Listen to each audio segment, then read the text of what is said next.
Тема нашего урока – общение без слов. И сегодня ты узнаешь, что общаться можно даже и без слов. Ты сможешь составить план текста и озаглавить его. Также сможешь составить рассказ по картинке. Итак, давай начнем. Ты знаешь, что можно общаться без слов? А как это? Существует такой театр. В нем актеры не произносят ни одного слова, а показывают все происходящее действие, используя мимику и жесты. Они изображают разных персонажей, показывают, как эти персонажи скачут на несуществующих лошадях, поднимают тяжелые гири, смеются или плачут, и всем зрителям все понятно.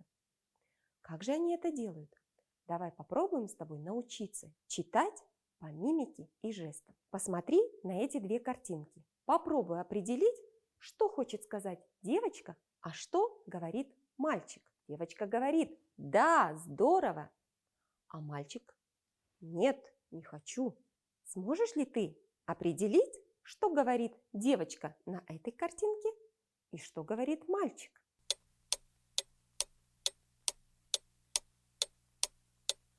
Девочка говорит: «Я не знаю». А мальчик: «Тихо». Догадайся, о чем говорит первая девочка и о чем говорит вторая.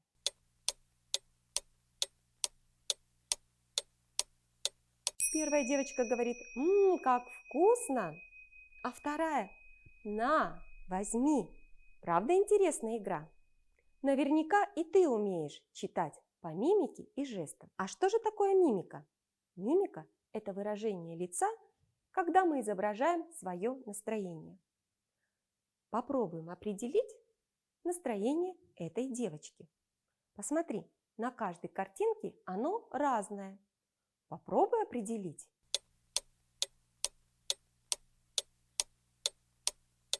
Давай сравним твое мнение.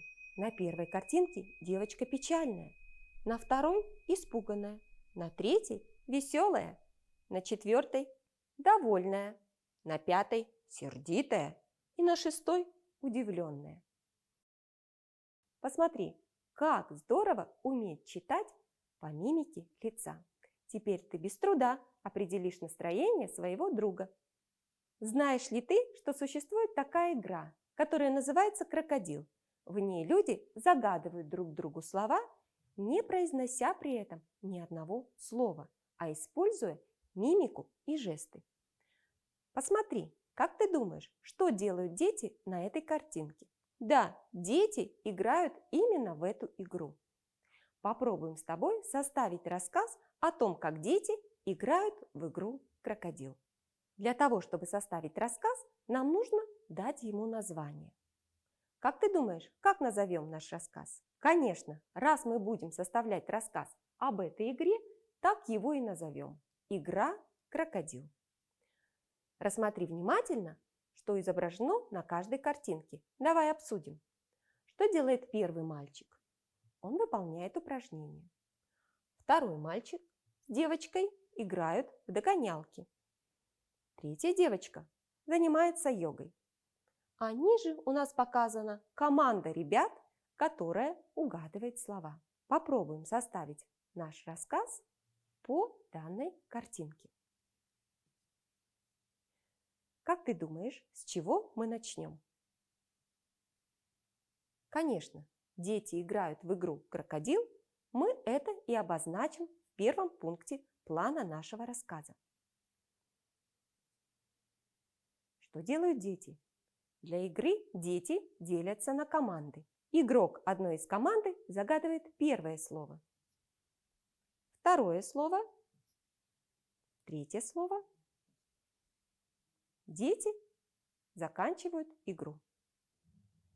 Попробуем составить рассказ, что у нас получилось.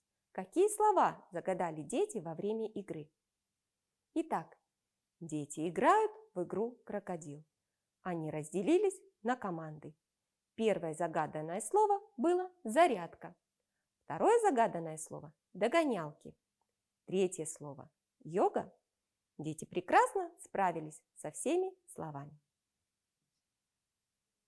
Наш урок подходит к концу. Теперь ты знаешь, что общаться можно, не используя слова, а с помощью мимики и жестов.